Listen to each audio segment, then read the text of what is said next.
வணக்கம் பிரபுகளே, நான் உங்கள் ஐயனார் துபாய் அபுதாபிலேருந்து. இப்போ பார்த்தீங்கன்னா தமிழ்நாட்டில் செய்தி கேட்க முடியலங்க, அவ்வளவு சங்கடமாக இருக்குது. சமூக ஆர்வலர்களுக்கு தமிழ்நாட்டில் பாதுகாப்பே இல்லைங்க. தமிழ்நாட்டில் மலைகளையும் மண்களையும் குபாரிகள் மூலமாக கொள்ளையடிக்கிற கூட்டங்களை வெட்ட வெளிச்சத்துக்கு எடுத்துக்கொண்டு காட்டி கொண்டு இருக்கின்ற சமூக ஆர்வலர்களை ஆக்சிடென்ட் பண்ணி அடித்து கொள்கிறாங்க. இந்த தமிழ்நாடு அரசு இதை வேடிக்கை தான் பார்க்குது. கேட்டால் நாங்கள் சட்டப்படி நாங்கள் பயங்கரமாக நடவடிக்கை போகணும்னு சொல்கிறார் முதலமைச்சர் ஐயா மு க ஸ்டாலின். இதுதான் நடவடிக்கை எடுக்கிறதா? சமூக ஆர்வலர்களை இந்த மாதிரி படுகொலை செய்கிறது அவங்க ஆட்சியில் தொடர்ந்து நடந்துகிட்டே இருக்குது. இந்த சட்டவிரோத மணல் சரி, கல்குவாரி நடத்துகிறாலும் சரி, இவர்கள் மீது கடுமையான நடவடிக்கை எடுக்கணும். இந்த மாதிரி இப்போ அவர் இறந்து போயிட்டார், அவர் குடும்பத்தை யார் பாப்பா? தமிழ்நாடு அரசு பார்க்குமா? சொல்லுங்க பார்ப்போம்.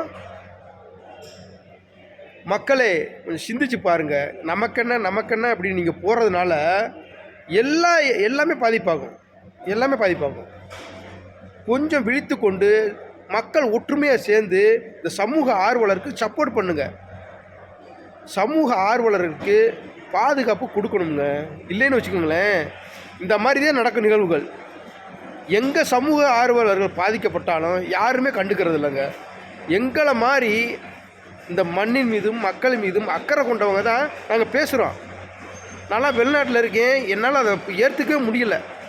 இந்த மாதிரி மலைகளை பாதுகாக்கிறதுக்காக போராடினவர் இந்த மாதிரி ஆக்சிடென்ட் பண்ணி கொள்றதெல்லாம் இது நல்லதுக்கா? இந்த அரசாங்கம் உண்மையிலேயே ஐயா மு க ஸ்டாலின் அவர்கள் பதவியை விட்டு ராஜினாமா செஞ்சுட்டு போயிடலாம். ஐஏஎஸ் அதிகாரி ஐயா சகாயம் அவர்களை 1 மாத காலத்துக்கு அந்த முதலமைச்சர் பதவியை கொடுங்க. தமிழ்நாட்டில் நடக்கிற கல்குவாரிகளை பூராமே சட்ட ரீதியாக இழுத்து மூடுவார். மக்களே சப்போர்ட் பண்ணுங்கள்.